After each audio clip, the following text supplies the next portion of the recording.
അയ്യോ നാളെ ഇനി എന്തുണ്ടാക്കും എന്നാലോചിച്ചുകൊണ്ടിരിക്കുകയാണോ നിങ്ങൾ? അതേ പിടിച്ച ഒരു അടിപൊളി കിടുക്കാച്ചി ഹെൽത്തിയും ടേസ്റ്റി ആയിട്ടുള്ള റെസിപ്പി ആയിട്ട് ഞാൻ വീണ്ടും വന്നിട്ടുണ്ട്. Hi hello welcome back to your channel. It's my ഡ്രീംസിലോട്ട് എല്ലാവർക്കും സ്വാഗതം. ഞാൻ തന്നെയാണ്.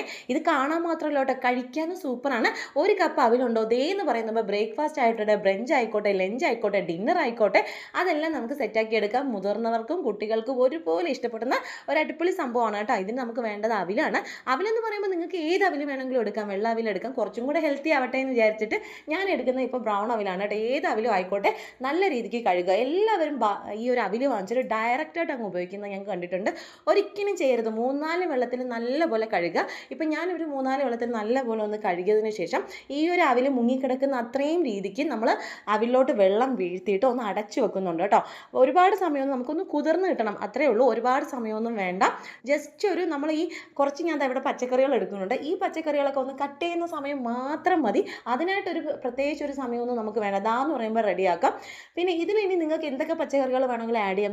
നിങ്ങളുടെ ഇഷ്ടമാണ്. ബീട്രൂട്ടോ അല്ലെങ്കിൽ ക്യാരറ്റോ. ഞാനിപ്പോൾ എടുക്കുന്നത് സവാളയും അതുപോലെ ക്യാരറ്റ് നല്ല കദൂക്കസ് ചെയ്ത് എടുക്കുന്നുണ്ട് കേട്ടോ. അപ്പോൾ കുട്ടികളൊക്കെ അങ്ങ് കഴിച്ചോളും. ഇനി നിങ്ങൾക്ക് സവാള ഇടാൻ താല്പര്യം ഇല്ലെങ്കിലും ഇതിൻ്റെ അളവ് കുറയ്ക്കുകയും കൂട്ടുകയും ഒക്കെ ചെയ്യാം കേട്ടോ. അപ്പം ഞാൻ ബീൻസും കൂടെ എടുക്കുന്നുണ്ട്. അതിൻ്റെ കൂട്ടത്തിൽ നമ്മളൊരു ചെറിയൊരു കഷ്ണം ഇഞ്ചി എടുക്കുന്നുണ്ട്. ഇഞ്ചി നിങ്ങളുടെ ഇഷ്ടപ്രകാരം, എന്നാലും ഒരു അല്പം ഇടുന്നത് വളരെ നല്ലതാണ്. അത് മാറ്റി നിർത്തേണ്ട കാര്യമില്ല എന്നാണ് എൻ്റെ ഒരു അഭിപ്രായം. അപ്പോൾ ഈ ഒരു സമയം കൊണ്ട് തന്നെ നമ്മളിതേ നമ്മുടെ അവിൽ നല്ല രീതിക്കൊന്ന് കുതിർന്ന് വന്നിട്ടുണ്ട് കേട്ടോ. സൈഡിൽ ചായ വെച്ചിരിക്കുന്ന വേറൊന്നുമില്ല. ഒരു ചായ കുടിക്കുന്ന സമയം മാത്രമേ ആവുന്നുള്ളൂ ഞാൻ ഈ ഒരു ഡിഷ് ഉണ്ടാക്കിയെടുക്കാൻ എന്ന് നിങ്ങളെ ബോധ്യപ്പെടുത്താൻ മനഃപൂർവ്വം ഞാൻ വെച്ചേക്കുന്നതാണ് കേട്ടോ. അപ്പോൾ നമ്മുടെ അവിൽ നല്ല രീതിക്ക് ഇത് കുതിർന്ന് വന്നിട്ടുണ്ട്. ഇത്രയും തന്നെ ആവശ്യമുള്ളൂ. ഒരുപാട് വെള്ളം എടുത്ത് വീഴ്ത്തി ഒട്ടിപ്പിടിക്കുന്ന അവസ്ഥയിലോട്ട് മാറ്റിയെടുക്കാതിരിക്കുക കേട്ടോ. അപ്പോൾ ഇത്രയും സാധനങ്ങൾ ഉണ്ടെങ്കിൽ ദേ എന്ന് പറയുമ്പോൾ ഷടപടയും നമ്മുടെ ഐറ്റം റെഡിയാക്കാൻ എടുക്കാനായിട്ട് പറ്റും കേട്ടോ. അപ്പോൾ ഇതിൻ്റെ പേരെന്താ വെച്ചാൽ പോഹാന്ന് നോർത്ത് ഇന്ത്യൻകാർ പറയും. നമുക്ക് വേണമെങ്കിൽ ഉപ്പുമാവ് എന്നൊക്കെ പറയാം. പക്ഷേ ഇതിൽ തേങ്ങ ചേർക്കുന്നില്ല. അത് വേറൊരു ഹൈലൈറ്റ് ആണ്. അപ്പോൾ ഒരു പാൻ വെച്ച് പാനിലോട്ട് കുറച്ചധികം എണ്ണ വീഴ്ത്തിയിട്ട് അതിലോട്ട് കപ്പലണ്ടി ഇട്ട് കൊടുക്കുന്നുണ്ട് കേട്ടോ. തിരുവനന്തപുരംകാർക്ക് ഇവൻ കപ്പലണ്ടിയാണ്. ബാക്കി നിങ്ങളുടെ സ്ഥലത്തൊക്കെ എന്താ പറയുന്നുള്ള കമൻറ്റ് ബോക്സിൽ ഒന്ന് പറഞ്ഞേക്കണേ. കപ്പലണ്ടി ഒന്ന് മൂത്ത് വരുമ്പോഴത്തേക്ക് അതിലോട്ട് നമ്മൾ കാഷ്യൂനട്ടും കൂടെ ഇട്ട് ഒന്ന് ബ്രൗൺ ആകുമ്പോഴത്തേക്ക് നമുക്കിതങ്ങ് മാറ്റി വയ്ക്കാം. ആവശ്യമുണ്ട് ഉണ്ണി അവിടെ ഇരുന്നോളാം. അപ്പോൾ ബാക്കിയുള്ള എണ്ണ ഞാൻ കുറച്ച് മാറ്റിയതിന് ശേഷം ആവശ്യത്തിന് മാത്രം എണ്ണ എടുത്തിട്ട് അതിലോട്ട് കടുക് പൊട്ടിച്ച് കടുക് ഒന്ന് പൊട്ടി വരുമ്പോഴത്തേക്കും വറ്റൽമുളക് ഇട്ട് കൊടുക്കുന്നുണ്ട്.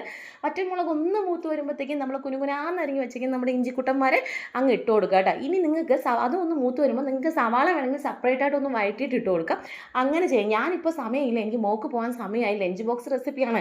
അപ്പോൾ ഇതൊരു ലഞ്ച് ബോക്സ് റെസിപ്പിയാണ്, ഒന്ന് കണ്ടു വെച്ചോളാം. അപ്പോൾ സ്കിപ്പ് അടിക്കാൻ നിങ്ങൾ കാണട്ടെ. ഇതിലൊരു സാധനം ഞാൻ ഇട്ടിട്ടുണ്ട്. കുറച്ച് കായപ്പൊടി ചേർക്കുന്നുണ്ട് കേട്ടോ. ഒരല്പം കായപ്പൊടി ചേർക്കുന്നുണ്ട്. കായപ്പൊടിയും കൂടെ ഇട്ടതിന് ശേഷം ഉപ്പും ഇട്ടതിന് ശേഷം നമുക്ക് അടച്ച് വെച്ച് ജസ്റ്റ് ഒന്ന് വേവിച്ചെടുക്കണം കേട്ടോ. അപ്പോൾ ഒരുപാട് അങ്ങ് വെന്ത് പോകണ്ട, എന്ന് വേവേ വേണം, അത്ര തന്നെ വേണ്ടുള്ളൂ. അതൊന്ന് വേവിച്ചതിന് ശേഷം നമ്മളിതേ ഒരു മഞ്ഞൾപ്പൊടി ഒരു 1/2 ടേബിൾ സ്പൂൺ അളവിൽ ഞാൻ മഞ്ഞൾപ്പൊടി ചേർക്കുന്നുണ്ട്. നിങ്ങളുടെ ഇഷ്ടമാണെങ്കിൽ മഞ്ഞൾപ്പൊടി ചേർക്കാം, ഇല്ലെങ്കിൽ വിട്ട് കളയാം. എൻ്റെ അഭിപ്രായത്തിൽ ചേർക്കണമെന്നാണ്, നമ്മുടെ റെസിപ്പിയാണല്ലോ. അപ്പോൾ അതൊന്ന് അടച്ചു വെച്ച് വേവിച്ചതിന് ശേഷം നമ്മളിതേ അവിലിന് നമ്മൾ ഇട്ട് കൊടുക്കുന്നുണ്ട് കേട്ടോ. നല്ല അടിപൊളിയായിട്ട് നമ്മുടെ എന്താ പറയുക, മട്ട അരി പോലെ ഇരിക്കുന്നല്ലേ കാണാനായിട്ട്.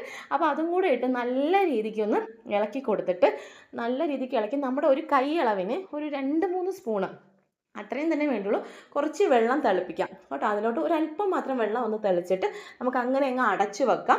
അടച്ച് വെച്ച് ഒരു 2-3 മിനിറ്റ് അത്ര തന്നെ വേണ്ടുള്ളൂ. എന്നും കൂടെ നമുക്കൊന്ന് ഇളക്കി കൊടുക്കാം. ഇളക്കിയതിന് ശേഷം നമ്മളിതേ വറുത്ത് വെച്ചേക്കുന്ന നമ്മുടെ കപ്പലണ്ടിയും കാഷ്യൂനട്ടും ഇട്ട് കൊടുത്ത് എല്ലാം ഒന്ന് മിക്സാക്കി കൊടുക്കാം. അപ്പോൾ കായ ഇടാനായിട്ട് മറക്കരുത് കേട്ടോ.